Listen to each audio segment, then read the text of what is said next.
नमस्कार दोस्तों, भारतीय जनता पार्टी को एक के बाद एक तगड़े झटके लगते जा रहे हैं। पहले भारतीय जनता पार्टी बंगाल सहित 3 राज्यों में चुनाव हारी, फिर इसके बाद भारतीय जनता पार्टी को उत्तर प्रदेश पंचायत चुनाव में हार का सामना करना पड़ा। अब वहीं भारतीय जनता पार्टी को बंगाल में बड़ा झटका लगा है। अब भारतीय जनता पार्टी में एक के बाद एक बगावत देखने को मिल रही है। भाजपा के 2 दिग्गज नेता तृणमूल में शामिल होंगे। ममता बनर्जी को पत्र लिखते हुए कहा है कि मैं आपके बिना जिंदा नहीं रह सकती हूँ। दोस्तों, पूरे खबर के बारे में आपको बताएंगे। वहीं एक और बड़ी खबर निकल कर सामने आई है। आपको बता दें, टूल किट मामले में संबित पात्रा बुरी तरह फंस गए हैं। अब FIR होने के बाद संबित पात्रा के खिलाफ नोटिस जारी किया गया है। वहीं इसी के साथ ही एक और बड़ी खबर के बारे में बात करेंगे। आपको बता दें, 3.5 करोड़ की डकैती के मामले में भाजपा नेता बुरी तरह फंस गए हैं। पुलिस ने भारतीय जनता पार्टी नेता को 3.5 करोड़ की डकैती केस में नोटिस जारी किया है। आगे बढ़ने से पहले आपसे एक छोटी सी रिक्वेस्ट है, इस वीडियो पर अपना एक लाइक जरूर दें। चैनल को सब्सक्राइब करने के साथ ही घंटी को बजाना बिल्कुल ना भूलें। जहाँ दोस्तों, आपको बता दें, बंगाल में भारतीय जनता पार्टी को चुनाव में करारी शिकस्त का सामना करना पड़ा था, लेकिन अब भारतीय जनता पार्टी के अंदर ही एक बार फिर बगावत शुरू हो गई है। अब भारतीय जनता पार्टी के 2 दिग्गज नेता ममता बनर्जी की पार्टी में शामिल होना चाहते हैं। जी आपको बता दें, चुनाव से पहले तृणमूल कांग्रेस छोड़कर भारतीय जनता पार्टी में शामिल होने वाले 2 नेता अब वापसी करना चाहते हैं। इसको लेकर पहले पूर्व विधायक सोनाली ने ममता बनर्जी को एक भावुक खत लिखा। अब उसके बाद यानी सोनाली गुहा के बाद तृणमूल छोड़कर भारतीय जनता पार्टी में शामिल होने वाली नेत्री सरला मुर्मू ने कहा कि तृणमूल कांग्रेस छोड़ने की उनसे गलती हुई, ममता बनर्जी से माफी मांगती हूँ। जी आपको बता दें, ममता बनर्जी की शानदार जीत के बाद एक बार फिर ममता बनर्जी नीति दल में कई नेता शामिल होने के प्रयास कर रहे हैं। इन्हीं में से एक है सरला मुर्मू। आपको बता दें, सरला मुर्मू को तृणमूल कांग्रेस ने कथित तौर पर उन्हें पार्टी ने टिकट नहीं दिया था। उससे नाखुश होकर उन्होंने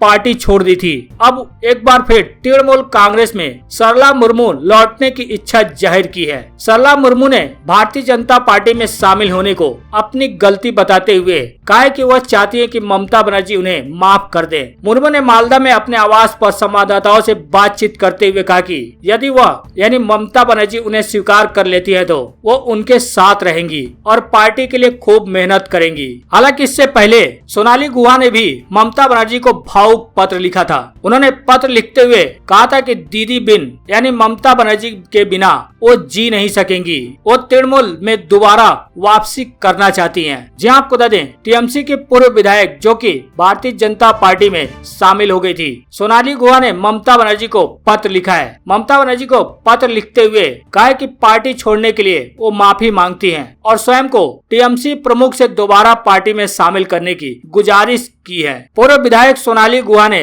ममता बनर्जी को पत्र में लिखा कि जिस तरह से मछली पानी से बाहर नहीं रह सकती, वैसे ही मैं आपके बिना नहीं रह पाऊंगी दीदी। पत्र में माफी मांगते हुए उन्होंने लिखा कि ममता दीदी, मुझे माफ कर दीजिए। अगर आप मुझे माफ नहीं करेंगी तो मैं जिंदा नहीं रह पाऊंगी। कृपया पार्टी में वापस आने की इजाजत दें ताकि अपना बाकी का जीवन आपके स्नेह में बिता सकूं। सोनाली गुहा ने लिखा कि मैं टूटे दिल से यह पत्र लिख रही हूँ। भावुक होकर मैंने दूसरी पार्टी में शामिल होने का गलत फैसला लिया था। सोनाली गुहा ने पत्र में लिखते हुए अपील की कि ममता बनर्जी, कृपया मुझे वापस पार्टी में आने दें और अपने स्नेह की छांव में जीवन व्यतीत करने का मौका दें। आपको दे दे, गुहा 4 बार विधायक रह चुकी हैं और उन्हें कभी मुख्यमंत्री का साया माना जाता था। इस बार उन्हें तृणमूल कांग्रेस से टिकट नहीं मिला था, जिसके बाद वह भारतीय जनता पार्टी में शामिल हो गई थी। लेकिन ममता बनर्जी की जबरदस्त जीत के बाद अब एक के बाद एक TMC छोड़ भारतीय जनता पार्टी में शामिल होने वाले नेता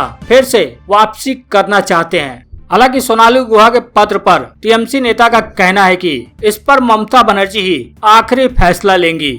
वहीं आपको बता दें, टूल किट मामले में संबित पात्रा की मुश्किलें बढ़ती जा रही हैं। पिछले दिनों संबित पात्रा और छत्तीसगढ़ के पूर्व मुख्यमंत्री रमन सिंह के खिलाफ FIR दर्ज की गई थी। अब संबित पात्रा के खिलाफ पुलिस ने नोटिस जारी किया है। जी आपको बता दें टूल किट मामले में नया मोड़ आ गया। भारतीय जनता पार्टी ने जहां एक तरफ इस टूल किट को सही बताया तो कांग्रेस इसे पूरी तरह से फर्जी बता रही थी। वहीं अब इस मामले में छत्तीसगढ़ की राजधानी रायपुर में भाजपा के राष्ट्रीय उपाध्यक्ष एवं पूर्व मुख्यमंत्री रमन सिंह और भाजपा प्रवक्ता संबित पात्रा के खिलाफ पिछले दिनों एफआईआर दर्ज कराई गई। अब इन दोनों के आगे की जांच के लिए यानी पूछताछ के लिए इन्हें नोटिस जारी किया गया है। Raipur civil lines police SHO RK Mishra ने इस बात की जानकारी दी है। उन्होंने कहा कि कार्रवाई के लिए हमने संबित पात्रा को व्यक्तिगत रूप से या वीडियो कॉन्फ्रेंस के जरिए यहाँ उपस्थित रहने के लिए नोटिस जारी किया है। उन्होंने कहा कि कांग्रेस एनएसयूआई अध्यक्ष ने यह शिकायत दर्ज कराई थी। उन्होंने संबित पात्रा के उस ट्वीट के खिलाफ यह मामला दर्ज कराया था जिसमें उन्होंने ट्वीट कर कहा था कि कांग्रेस टूल किट मोदी शासन को बदनाम कर रही है। कांग्रेस ने एफआईआर में आरोप लगाए हैं कि भाजपा नेताओं ने फर्जी लेटर हेड और मनगढ़ंत सामग्री का इस्तेमाल किया। अब इसको लेकर छत्तीसगढ़ की रायपुर पुलिस ने संबित पात्रा को नोटिस भेज आज ही पेश होने का निर्देश दिया है। वहीं आपको बता दें केरल में भी भारतीय जनता पार्टी को तगड़ा झटका लगा है। 3.5 करोड़ की डकैती मामले में पुलिस ने भारतीय जनता पार्टी नेताओं को नोटिस जारी किया है। जी आपको बता दें केरल में हाईवे पर 3.5 करोड़ की डकैती का मामला सामने आया था। अब इस 3.5 करोड़ की डकैती के मामले ने अब एक दिलचस्प मोड़ ले लिया है। पुलिस ने इस सिलसिले में राज्य के भारतीय जनता पार्टी नेताओं से पूछताछ की है। वहीं सत्ताधारी लेफ्ट फ्रंट के नेताओं का आरोप है कि यह डकैती स्थानीय भारतीय जनता पार्टी नेताओं का गढ़ा गया ड्रामा था जिसके जरिए चुनाव में उपयोग न किए जा सकने वाले फंड को हड़पने की मंशा थी। बता दें कि यह डकैती विधानसभा चुनाव के ठीक 3 दिन पहले थ्रिसूर और कोच्चि के बीच हाईवे पर हुई थी।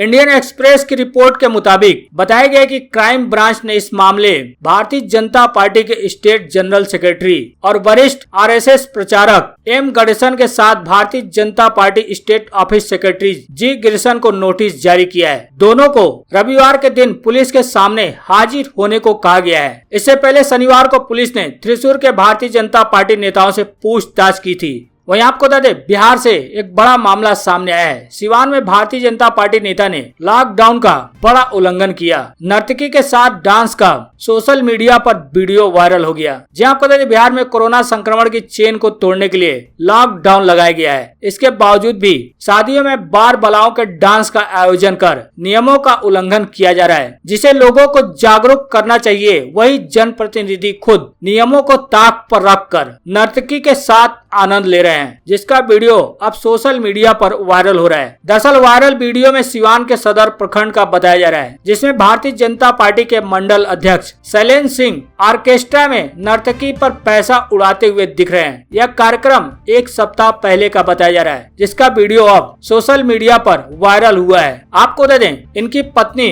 सुगंति देवी सदर प्रखंड के कर्णपुरा की मुखिया भी हैं। वायरल वीडियो में साफ साफ देखा जा सकता है कि किस तरह से भारतीय जनता पार्टी के नेता कोरोना गाइडलाइन के नियमों का धज्जियां उड़ा रहे हैं। ना तो भारतीय जनता पार्टी नेता ने मास्क पहना है और ना ही मौजूद अन्य लोगों ने वहां पर कोरोना गाइडलाइन का पालन करते हुए दिख रहे हैं। अब इस वीडियो के वायरल होने के बाद भारतीय जनता पार्टी नेता की काफी फजीयत हो रही है। हालांकि सिवान भारतीय जनता पार्टी जिला अध्यक्ष संजय पांडे से बातचीत में उन्होंने ये कहा कि वीडियो की जांच की जा रही है, इसके बाद पार्टी भाजपा नेता पर एक्शन लेगी। वहीं आपको बता दें लगातार कोरोना के मामले को लेकर विपक्ष मोदी सरकार पर हमलावर है। खासकर मुख्य विपक्षी पार्टी कांग्रेस के नेता राहुल गांधी। अब राहुल गांधी ने हमला करते हुए कहा कि एक तो महामारी उस पर प्रधान अहंकारी। जी आपको बता दें कांग्रेस के पूर्व अध्यक्ष राहुल गांधी ने एक बार फिर प्रधानमंत्री मोदी पर हमला बोला है। उन्होंने ट्वीट किया एक तो महामारी उस पर प्रधान अहंकारी। हालांकि राहुल गांधी यही नहीं रुके, उन्होंने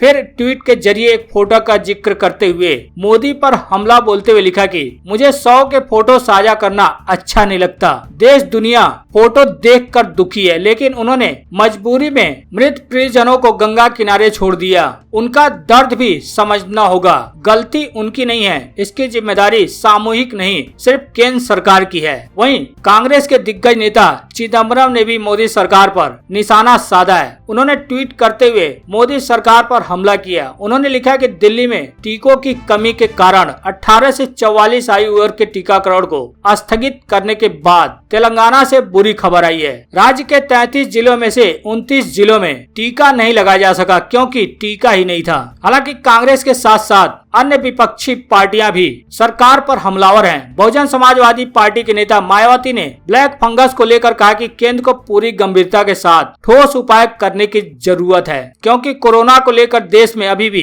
तैयारी आधी अधूरी है। हालांकि इससे पहले राहुल गांधी ब्लैक फंगस के बढ़ते मामलों को लेकर भी मोदी सरकार पर निशाना साधा था। निशाना साधते हुए राहुल गांधी ने मोदी सरकार पर आरोप लगाया कि मोदी सिस्टम के कुशासन के कारण कोरोना महामारी के साथ यह बीमारी आई है। उन्होंने ट्वीट करते हुए लिखा कि मोदी सिस्टम के कुशासन के चलते सिर्फ भारत में कोरोना के साथ साथ ब्लैक फंगस महामारी है। टीके की कमी तो है ही, इस नई महामारी की दवा की भी भारी कमी है। कांग्रेस नेता ने तंज कसते हुए कहा कि इससे जूझने के लिए प्रधानमंत्री ताली थाली बजाने की घोषणा करते ही होंगे।